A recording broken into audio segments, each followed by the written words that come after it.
Welcome to the November eNATOA. The subject of our session today is best practices for video production. We've got three great speakers who are going to cover a wide range of best practices for video production. So after each of them does a presentation, we'll have some time at the end for questions. So you can type in those questions during their presentations. That way you're in the queue to get your questions answered as soon as presentations are done. So let's go ahead and get straight to our first speaker. For the last 10 years, Justin Atkinson has worked for the South Washington County Telecommunications Commission in Cottage Grove, Minnesota. As a government producer, he uses his passion for storytelling every day. He has won multiple national awards and has been nominated for 2 regional Emmys. It's all yours, Justin. All right. Thank you very much, Keith. Also, thank you to Tanya Rideout for asking me to be here today, talk about storytelling with all of you. I'm very excited. Let's see here. Like as Keith said, I'm a government producer for the South Washington County Telecommunications Commission, which I know just rolls off the tongue. We just call it SWCTC for short. And we're a government access station that focuses on producing programming for our 4 member cities. And we produce a variety of 30-minute shows that cover city events, public safety, parks and recreation, parades. Within those shows are stories and segments of varying lengths. So our mission is to get important information about our cities to the residents at home or online. And we've learned that storytelling is the best way to communicate that information to our viewers. We've done the research and we've seen that stories are what our viewers share the most on social media. So if we do a story about somebody in the community, that is more likely to be shared on Facebook than if we, sometimes just covering, a fire department open house, if we kind of cover it the more traditional way. So stories seem to be what get the most views on YouTube and Vimeo for us. So in conclusion, our viewers want storytelling. And about storytelling, it's a craft. And I think like everything that's a craft, it can be learned. And one of the fun things about this industry is that there are so many different ways to approach storytelling. The way that my co-producers do it are sometimes completely different. And I'm sure the way that my fellow presenters are going to talk about will also be different, which is what's great and exciting about it. So what I'm going to talk about is, with all of you, is how I like to do it. And as you can probably see on the screen here, these are my notes that I'm going to talk about today. I'm very passionate about movies. I love movies. And everything I've learned about storytelling, I've actually learned from the movies. So I went to film school before I became a government producer, and so I bring that passion for films, I try to anyway, to the kinds of storytelling techniques that I use here at SWCTC. So I aspire to tell my stories as if I'm making a short film or a documentary rather than sometimes a traditional news package. It's not that there's anything wrong with doing it the other way too. This is just the way that I like to do it. So going to my notes here, there's a couple pages. I'll highlight stuff that I'm talking about. So there's a picture there of that's Steven Spielberg, if you haven't seen him before. He's somebody who I really admire, and in my opinion, you can learn everything you want to learn about great storytelling can be learned from watching this man's movies. When I was a kid, he was my idol, and in a lot of ways, I still learn a lot from him. So this quote that I just highlighted on the screen here, there has to be a story that's worth telling. That's what it's all about. And he said that. And I agree. Again, that goes back to what I was saying about that's what people like to share on social media. And what every good story needs is a character or characters. And there's another great quote, there's no story if there's not a character that we care about. And that's true. If you're familiar with his movies, as I'm sure everybody is, you remember his characters. You remember E.T., you remember Indiana Jones and all of them.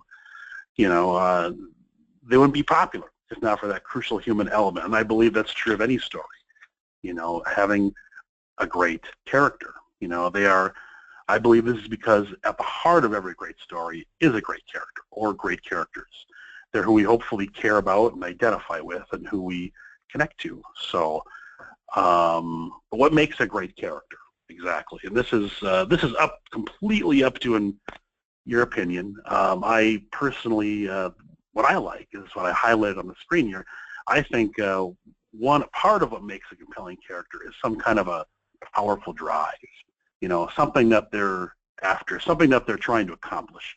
And that's important because that's what helps move your story forward.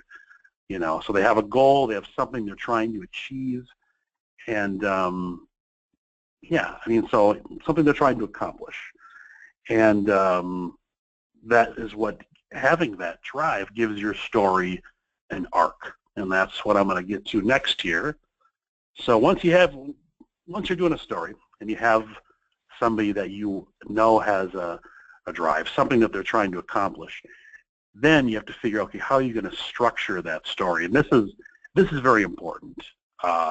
Story structure it's crucial. It really is. And there's a lot of different ways you can structure a story. But the one that I like, and I want one that goes all the way back to Aristotle and all the old storytellers, is 3-act structure. I highlighted it on the screen here. 3-act structure, a story takes the audience on a journey. And so 3-act structure means as 3 acts. It has a beginning, middle, and an end, although not always in that order. And if you look on the second page here, there's a little diagram up there. Act 1, beginning, Act 2, middle, Act 3, end. And believe it or not, even though this is something that a lot of movies use, this is something you can use for, I think, any kind of story. And I'll take us through it here. So in the beginning in Act 1, ignore the page numbers. That applies to screenwriting. So just ignore the page 1 to 30 and all that. But what you want to look at is beginning Act 1 is setup. And this is important to start a story where you want to set up your main character or characters if you have multiple people. And this is who the story is about, so you want to introduce them and what it is, what's their goal, what they're trying to accomplish, and why is that important to them. And that's important because you want to give the viewer someone to identify with and care about. You want them to be invested in your character and your story. So that's important. And also you want to set up in that at the beginning is, an antagonist, not that you have to have a bad guy or something like that, but some kind of opposing force. What are the obstacles that might be in their way towards achieving what it is they're trying to achieve? This is important because it creates conflict, which I think all good stories need. So that's kind of it. And then it says plot point 1 there. What this basically is just a moment that progresses the story forward into the middle, into Act 2. So this is usually where your character decides they're going to go after. They're going to continue to pursue something. That's basically what that is. That's important because you want to transition from from one point of your story to the next. And then we get into the middle, which is confrontation. And what this basically means is your character or characters must overcome a series of obstacles put in place. And, in a short 2 to 3 minute story, you might only need 1 or 2, but just something to kind of create some conflict, some stakes, that the viewer can really kind of care about. And then, so that's what the middle of the story is. And then we get to, plot point 2 is the same thing as plot point 1. And these are screenwriting terms, so you don't, but basically it's just you want just a moment that progresses the story into the next, act, into the next moment. And this can just be a line through voiceover or just something somebody says in an interview, just something that people, something that can move the story forward. So that's basically beginning, middle, and end. And it sounds very simple. I probably made it sound even more simple, but it's tricky to structure a story this way. It all kind of depends on how you interview your subject too. And it's probably a good thing to have in mind before you go out, and if you have time to kind of think about how you want to structure your story before you go out. But this is what I like to do. And I'm kind of moving on here. Our audiences love a happy ending. This is not exactly a rule. None of the stuff I'm talking about is necessarily a rule, but what a happy ending, just something hopeful. You know, does the person at the end, you know, when they reach the end of the story, that's the resolution. Do they accomplish what they want to accomplish, or do they not? Spielberg has a great quote here about happy endings. You know, I feel optimism offers hope, and I don't like making movies where people walk out of the film in deep despair. I like making movies that give people hope that with more conversation, less confrontation, there's a chance to make this a better world. So if you can have some hope, some optimism at the end of a story, I think the viewers appreciate that too, but it's not a rule. I'm going to be sending all of you a link to a piece that I did called Jim and Peggy's Peeps, which illustrates all the stuff that I talked about. So you can see that, you can see an example of it. So finally, as I prepare to wrap things up here, there's a little quote here from the late, great Roger Ebert that I really like. He was a movie critic, if you weren't familiar with him, but I really like this quote. It's about movies, but I think it's about storytelling too. And he says, we're all born with a certain package. We're kind of stuck inside that person, and the purpose of civilization and growth is to be able to reach out and empathize a little bit with other people. And for me, the movies, or storytelling in our case, are like a machine that generates empathy. It lets you understand a little bit more about different hopes, aspirations, dreams, and fears. It helps us to identify with the people who are sharing this journey with us. And I think that's maybe the greatest thing about storytelling, is it does allow us to experience life through somebody else's point of view. And storytelling can be a great tool to help us better understand our world and each other. So that's that. So like I said earlier, I can only speak for myself, really, but I believe that the answer to what makes a good story is really in the eye of the storyteller.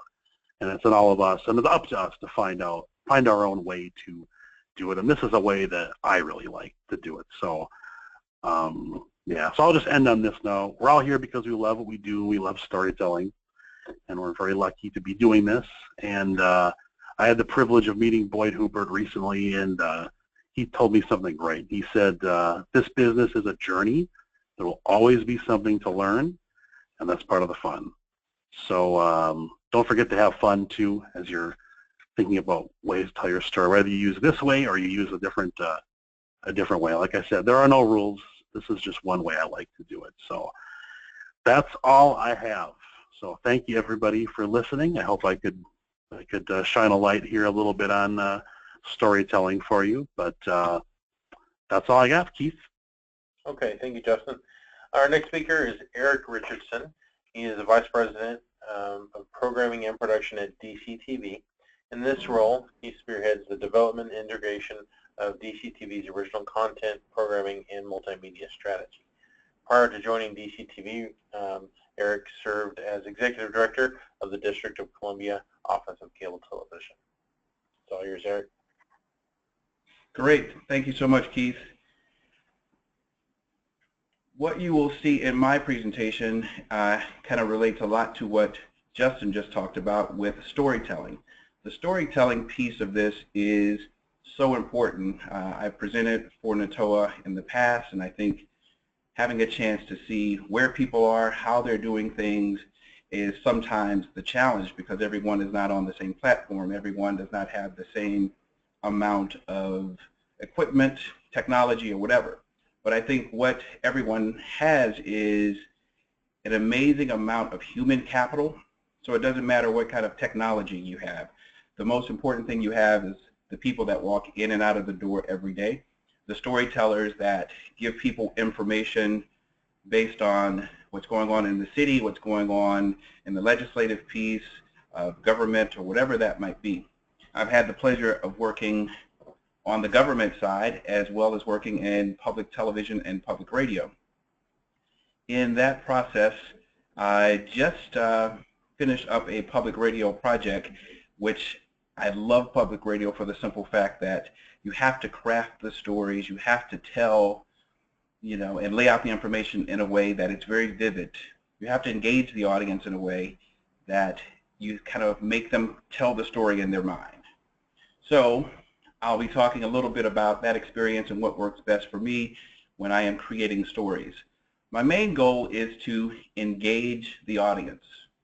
Studies show that our brains process and store information in the form of stories. So when you hear once upon a time, something probably comes to your mind. When you hear something like picture this, you may think of something else. I hear picture this, I think of the Golden Girls and Sophia telling a story. But either way, there's a certain character, place, or time, or something that comes to your mind immediately, and you're transported there just by nature.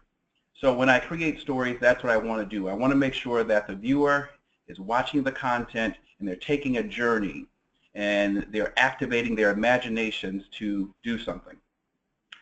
My philosophy is that we want to kind of always give them a front row seat of what's going on, what we captured on tape. And of course, a well-told production is sometimes something that will stick into the viewer's head for many, many years to come. And how do you do that? I tap into something that speakers tend to do. And when speakers get up before an audience, they want to create a star moment.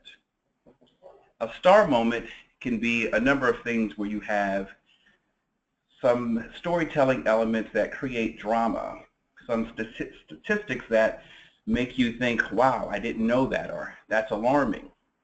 We have to kind of incorporate those things. So don't be afraid to create a star moment. That star moment is something that they'll always remember, or something that you want them to remember from your piece. Many times we create something and it's really a rhythm where we do the who, what, when, where, why. So many times you can do that and it works. But there are other times, I think, where you have to kind of tap into the emotion, really use images, and sometimes these stats come into play in a visual piece as well. But one thing that I like to use, and something that we've done at DCTV recently, is use humor. Here is a piece where we have our membership pitch going on, but we took a different approach to it. And I think this is going to play back and you can hear the audio, so let's see. Y'all know I can stream all of my favorite DCTV shows, like the Tommy Dell Show, right here on my smartphone. Oh yeah, I can stream on my tablet and log on to DCTV.org on my laptop. Oh yeah, you say TV? I got flat screens for 50. Oh yeah, I got brand new pizza. My mom pays me every time the Tommy Dell Show.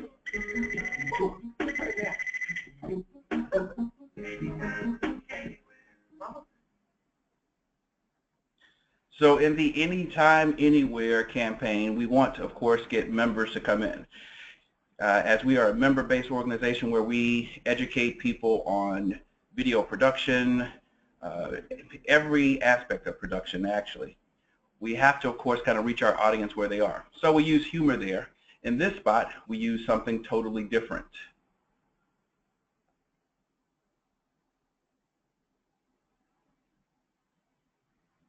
I've always wanted my own cooking show. I'm talented, passionate, and I'm a great cook. That's good. And then I heard about DCTV. Did you know they have producers, studios, and even editing? They had everything I need, plus what I needed the most, support. DCTV can support your production ideas as well. Become a DCTV member like I did. It's really a dream come true. Visit DCTV.org to become a member. Get online and get in the network. Get DCTV. Again, same story. We want you to be a member of DCTV, but we told the story differently.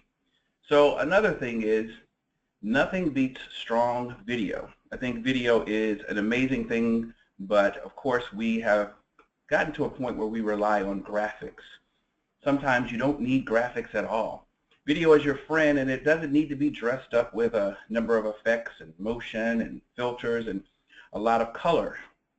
Graphics do have this wonderful wow factor, but they can also distract the viewer. And sometimes that really clouds the message and makes the message very unclear. So with flashy graphics, your viewer sometimes will miss the message. Some of the best videos that I remember have been very simple, and they kind of captured that star moment. We all remember the Energizer Bunny. Very simple. It's a bunny and really just focused on the bunny. Who could forget this is your brain? This is your brain on drugs. Again, a very simple piece, not a lot of graphics, not a lot of movement, but very simple, powerful messages where the video really tells the story. In that mode, we want you to sometimes take the approach of keeping it simple. I'm often talking to producers who have ideas or members who come to DCTV and they want to do something and they want it to be something amazing, something elaborate. From the other examples that we just saw, it's not always necessary. So in the keeping it simple, no, I really mean it. Keep it simple. One of our multimedia specialists here, Jamie Fangan, has said that when people come out of class, they are very gung-ho to do something, but either they don't know what to do or their idea is so advanced that they get a little discouraged. She and I had this conversation and she told me about her approach. Her approach is always to have them kind of start off with something small and simple. It doesn't have to be a masterpiece, but it does have to be something that you want to put your name on. Her go-to suggestion is do a PSA. It's short, it's sweet, and it's simple. A lot of times people want to do something and they have an idea for a show. Sometimes that show really should be a PSA. So be mindful of what should be what. Should it be a PSA? Should it be a segment? Should it be a 30-minute show? Should it be a documentary? You really have to know how to tell the story. One of the examples that Jamie used is in that PSA mode there, you would do a PSA on, say, water conservation. All you really need is a camera, a tripod, a faucet with running water, and a few key points on water conservation that can be said or written. Again, going back to the other point of video can be very powerful. And those examples I showed early definitely capture that. One thing that has worked for me is really trying to study the style of other producers, other directors, and to go to Justin's point, you have to have someone that you kind of look to. So I've studied a lot of producers, be it commercials, marketing videos that kind of help you develop your style and not so much a rhythm. I know a lot of producers who have what they think is style, but it's really a rhythm. And it goes back to the, this is what happened, and that's all the information. Or it's the who, what, when, where, why, and the viewer doesn't walk away with anything that is a connection to the content. So we always want to make sure that they have the connection and not get into the rhythm where things continue to look alike. You don't have to necessarily duplicate someone, but you have to kind of create to originate your own personal style. One of the people that I look to when it comes to content is a PBS producer, and his name is Rick Seaback, and he is in Pittsburgh. He does some wonderful content for PBS, and it started where he did a small piece on some local things in Pittsburgh, and they kind of developed to a national show. Now he is probably one of the best national producers for PBS with a series of shows. This is one that I like a lot, and it's all about sandwiches.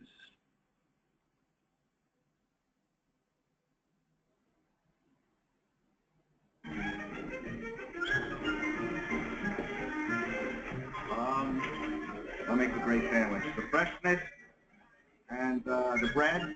Sandwich is a piece of bread with meat, any kind of meat you would like on it. With your meat, your cheese, your onions? Onions, pickles, lettuce, tomato, any of it. Name it. It's got any kind of sandwich you want to eat. Everybody loves sandwiches. That's part of America. Well, it's an easy meal, but there's lots of good things in one little package. Put it on the bread, you can hold it in your hand or take it with you. And I think the food becomes more delicious when you use your hand. You can eat a sandwich doing anything. We all relate to sandwiches, you know? You can have your favorite food put between bread from all over the country. It comes in a million different varieties, but all the elements are basic and simple. It's the simplicity of the sandwich, I think, that makes it so enticing. Sandwiches are definitely a guy thing, I think. It gives people a reason to travel, too. And they taste damn good. Called a submarine sandwich, a hero, a Sorrento. So Western Pennsylvania says hoagies. So usually we say, let's Let's go get an Italian sandwich. New York's a zero.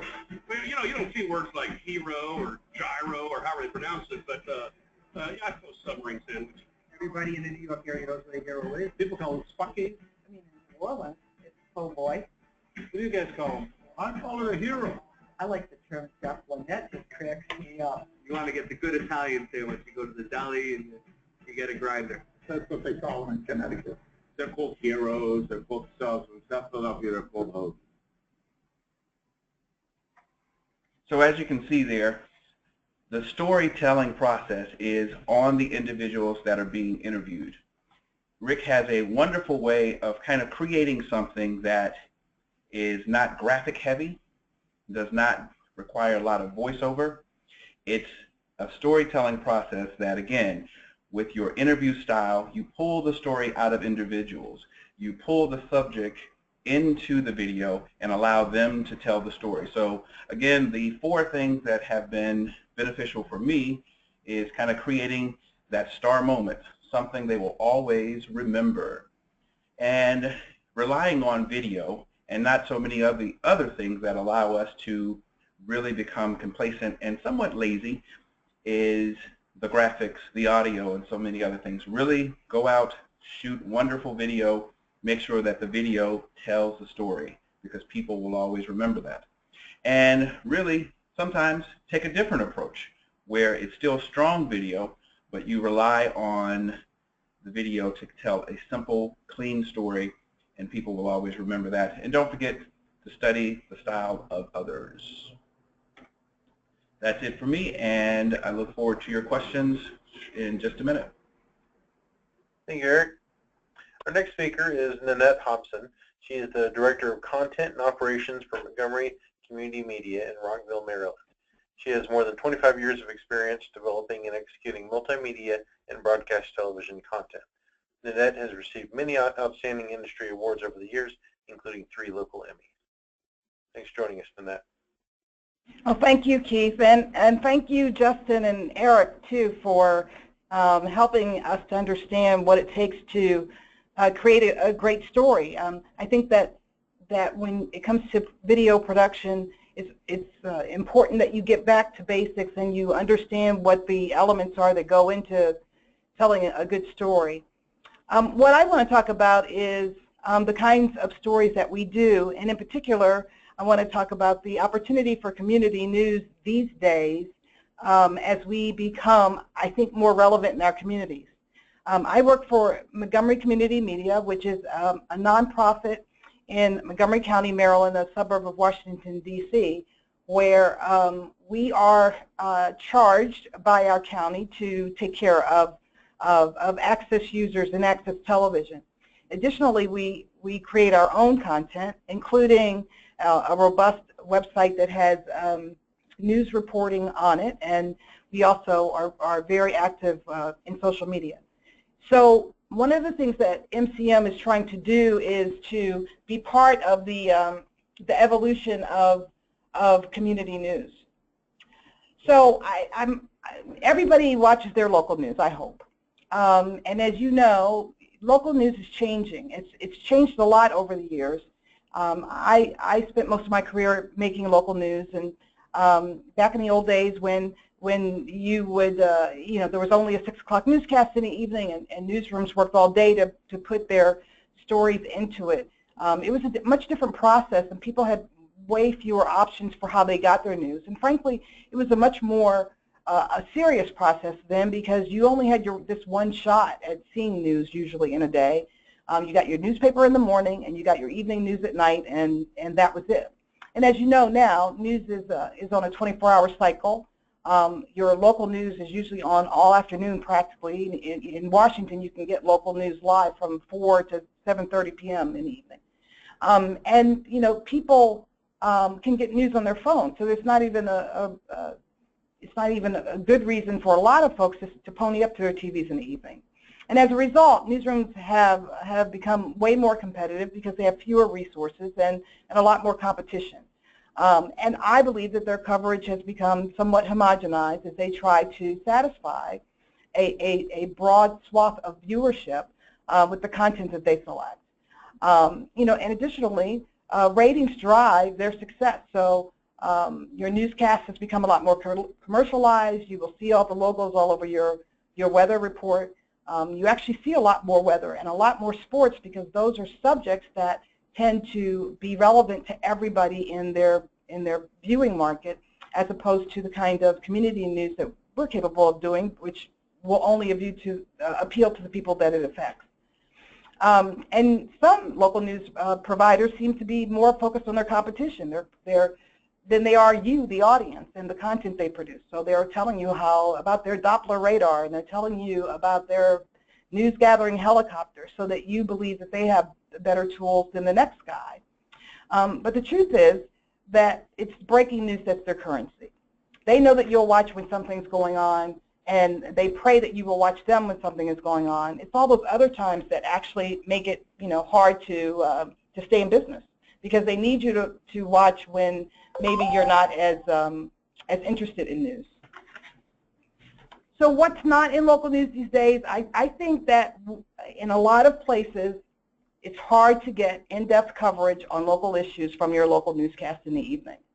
And it's hard to find real impact of big stories on your local market in your local newscast. And there's virtually no hyper-local news. So if there's something that is going on in your neighborhood and you want to know what it is, chances are you're not going to watch your evening newscast to find out. You may not even go to their website to find out. You'll have to dig deeper to get your truly local news. And I believe that that is the opportunity for community news. And that's something that we're trying to do here. And I think a lot of PEGs across the country are working harder to provide objective community news that is actually helpful for the communities that they serve. And the reason is that we have this opportunity to do in-depth coverage on local issues. And to study the impact of things like this current election, the impact of the economy on and immigration, all of those big national issues on our local community, on the people that you actually go to school with, go to work with, see at the grocery store. What do these big issues mean to them? And we can make room for and time for hyperlocal coverage. What happened to the dry cleaning business after it burned down? The local news came and covered the fire, but what happened to that family that ran that business? What are they doing now? A week later, a month later? What happens to a community that no longer has the dry cleaner? Those are the kinds of stories that we do. And there's more. We also have the power to distribute content that's produced by our community. And we can be responsive to their needs. So the community can actually help guide us on the kind of news that they're interested in and that they want to see. Because in effect, we work for them. So your local news, your newspaper, your TV stations, they are driven by their bottom lines. And that's a reality, and we understand that. But our bottom line is our audience and what's making them happy, and are we serving them well? And those are good reasons to do what we do. So I want to share with you a story that we did here recently about a small African-American community that is within a very wealthy community in a Maryland suburb. So this place called Tobytown is actually bordered by Potomac, Maryland, where some of the wealthiest people in this region live. And these folks have had a hard time getting bus service to their community. And one of our reporters saw just a little snippet of this issue pop up in a council hearing and went out and did a story. So I think this is sort of very much exemplifies the kind of news I'm talking about. Oops, sorry. Hopefully it'll play for you. Oh, wait a minute. Let's see. I'm sorry, I thought I had some video in here. Oh, well. I will come back to that. But anyway, I'll just tell you the story of Tobytown. We did this great story, and it got the attention of the council, and they ended up just figuring out a way to get bus service to these folks, and hopefully I'll find that video before I'm done. But moving on, so one of the things that I think that we can do as news providers is to follow up on the big local stories. When something blows up, when the local news trucks are gone from the breaking news, I think something that community news providers can do is to go back to those neighborhoods and study the impact, watch the follow-up, watch the community response to whatever happened, and it makes for great content that people are interested in. Our website and our social media platforms, some of our most popular stories are the stories that come after. You know, we don't have 3 live trucks. We don't even have, you know, 3 full-time reporters, to be honest. So it isn't, we're not trying to compete with the local news when it comes to covering news.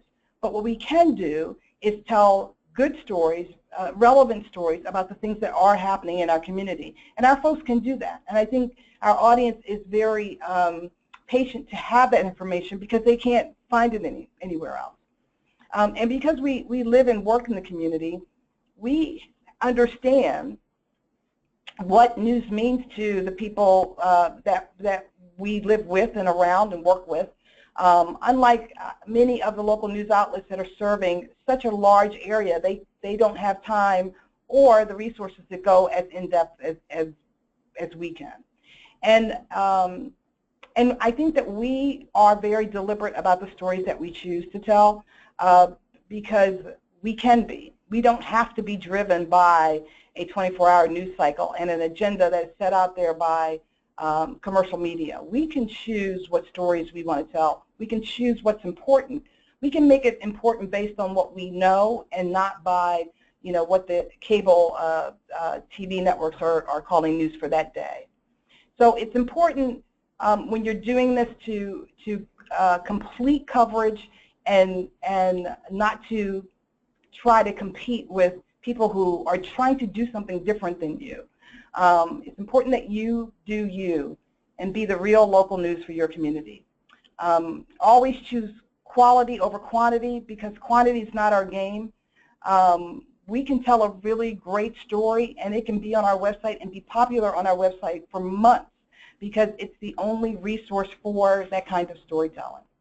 And the reason why is that, you know, we are authentic storytellers. We go out and let the people talk to us. We don't go out looking for stories where it's our agenda and because it has to be in the first block of the 6 o'clock newscast. We really do allow the community to speak to us and speak through us.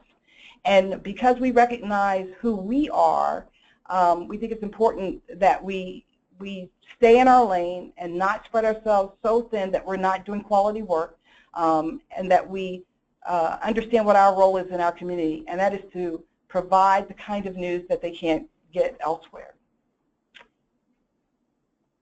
And last, I encourage everyone who's pursuing to tell news as a PEG to exploit your strengths, and that is the diversity of the folks that you have within your organization that you're working with, that the fact that many of them are young. I don't know where you are, but certainly here, something I love about this place is how young we are, that our mission is for service and learning, and that we enjoy the joy and power and opportunity to create media.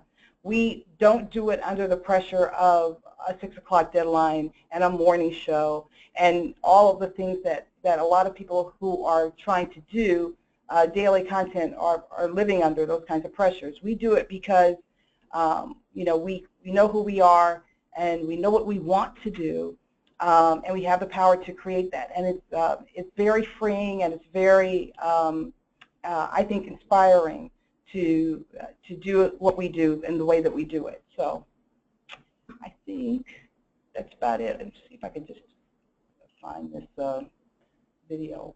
Any questions or? We've got, if you want to try to find the video real quick, we've actually got a really good question that is asked to all of our presenters. So we'll go ahead and do that, and then if you find that video, we can. Okay, we'll do. All right. So for each presenter, what is the one tool besides the camera and microphone that is a must-have when you set out to produce a video or a story?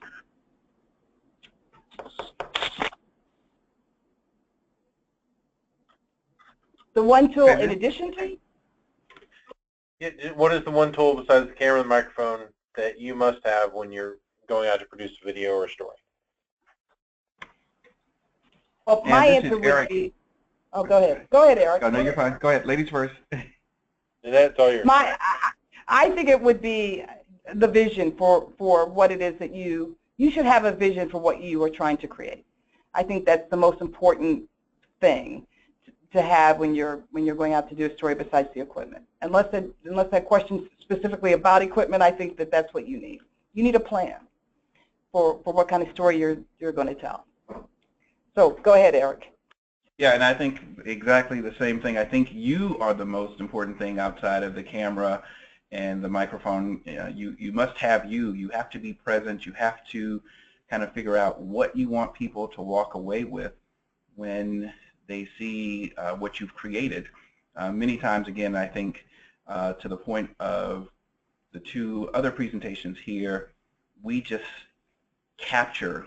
I think we have to get out of the capture piece, but we have to get into the create and connect to the audience. So I think those are the things that are important. Capturing what you're supposed to capture, but do it in a creative way. Tell a story. Yeah, and I completely agree with both Eric and Annette. That stuff is very important, and I would also add listening. I think it's very important when you're interviewing people, doing sound bites, to really listen. Be a good listener, and ask good questions. And ask good questions, you have to really listen to what they're saying. So I think that ties into what they said too. Justin, I've got a question for you based on your presentation and the work that you do. How often does a story idea come to you that what they want to present is a pretty straightforward sort of talking head sort of thing? Do you have any tools for how to encourage them to allow you to use it as a storytelling opportunity? Yeah, so you're talking about using more kind of talking head stories, or applying the kind of story structure I do to a talking head kind of story? Well, like a lot of times, I know we'll get a request for something and they just want it straightforward, like they want their director or a council member or the mayor on camera talking about how important something is. And we try to get a little bit more creative with that. Do you have any tools that you use for encouraging them to think of a more storytelling approach to something versus a talking head approach? Yeah, no, and that's a great question. One thing that I try to do, and I'm not always successful with this. There's quite a few times where I don't quite stick the landing on this, but recently I was given a story to do for the police department here where I work. They wanted me to do a story about the fact that a lot of the police officers are military veterans. So I thought, okay, I could have someone just kind of talk about it, or I could try to make more of a story out of it. So I met with one of the police. I chose just one police officer. I chose to focus on just one, hoping that his experience would encompass kind of what the department wants. And so I asked him to tell me about his experiences over there, and he told me about his first deployment to Iraq. And I went, oh, well, there's a story right there. I don't have to do something that broadly encompasses something. I could kind of focus on one particular thing and tell that, and then that particular detail can broadly encompass something. So I chose to tell the story about his first deployment over there and how that related back to him being a police officer. That's actually what I'm working on right now. But yeah, I do get a lot of requests like that. And for me, I always try, actually echoing on what Eric said about keeping it simple. God, that's so true. And I know sometimes a city person will come and they'll have a ton of ideas of information they want to convey, and sometimes just trying to help narrow it down and keep it focused, is the best way to do something. And if you have that focus, it's much easier to tell a story around that focus. So I hope that answered the question. Yeah. Can I jump in on that answer too? Yeah, please do. Because I think Eric talked a lot about graphics and how they can get in the way, and sometimes you don't have an opportunity for B-rolls, like you said. Some politician needs something, or it's sort of just all you have is this soundbite, and you have to do it. I think that there are times when graphics can, in fact, supplement. If your video is not your strongest thing, and if it's all you have, then I think you can sometimes use graphics to make up for it, because you can insert a talking head into something that's visually more interesting, even if it's a framework that just is providing more text or more context. Then it can help you visually get past something that is not all that visual, because you don't always have time to go do B-roll, and it depends on what we're talking about here. But sometimes you just have the tools that you have, and I would suggest getting creative with graphics in that instance.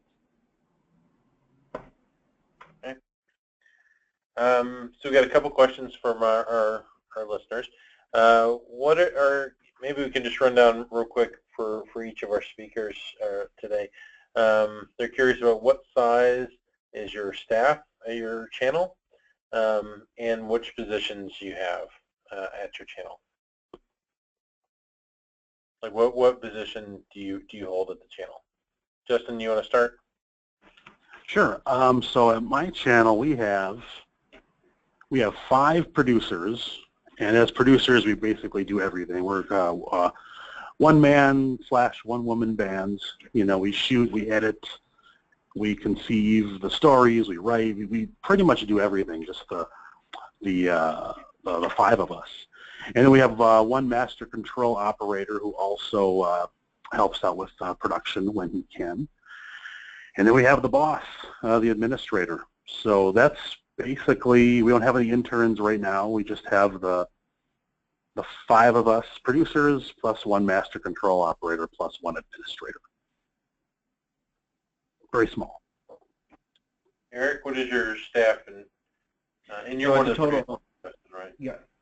Actually, it's about a total of 13 overall in the organization, because we are member-based and the members create the bulk of the content. We do a lot of member-driven content, but there are also original productions where there are anywhere between 3 to 4 producers working on original content, and then there are a slew of contractors that do everything from teach to produce. And what I have been kind of charged to do now is work on the creative services element for our original programming and original partnerships to help create content. Nanette?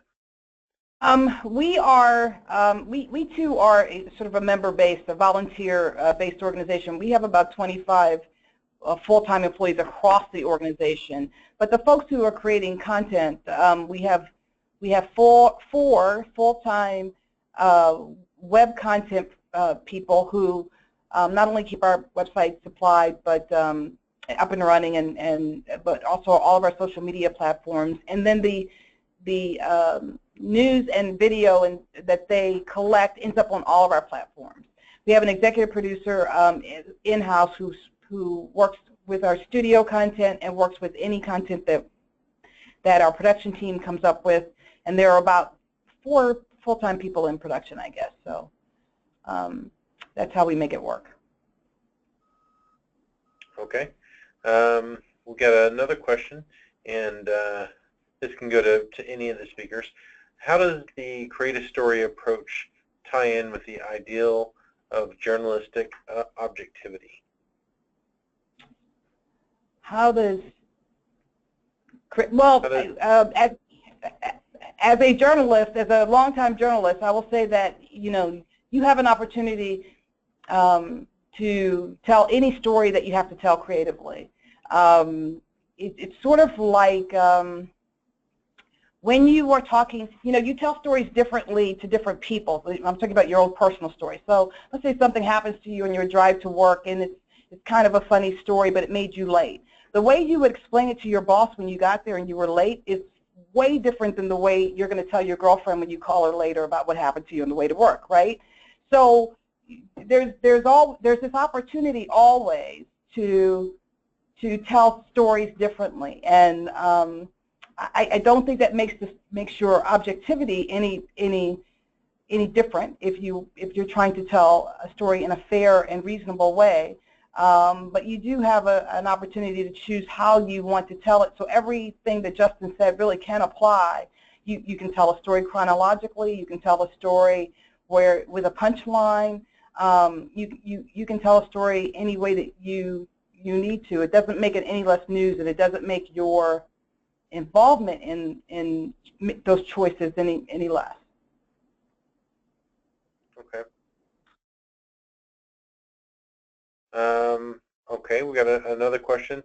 Are you hampered by what stories you can pursue based on the political affiliation of your mayor, council, or organization, that sort of thing?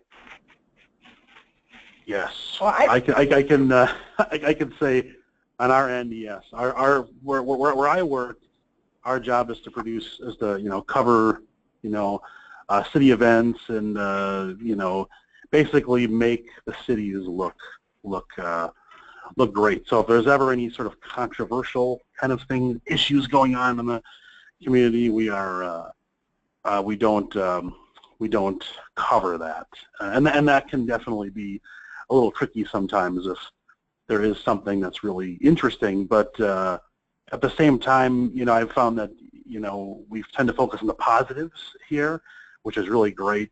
And within the positives, you can still find really great dramatic stories that and structure them in a dramatic way without going against what our purpose here is. So yeah. Because we're a nonprofit, we actually don't have that problem in a big way. And I have found that video if we have time to show it, because it actually would be an example of a story that didn't necessarily make people in government very happy that we did it. But we do try. We are objective, and when we're not being, we don't let people in the county government sort of steer our direction and what kind of stories we tell. Okay. And you have the speakers up on your, so we can hear the audio? Oh, yeah. I'm ready. I'm going to play it now. Give it a shot.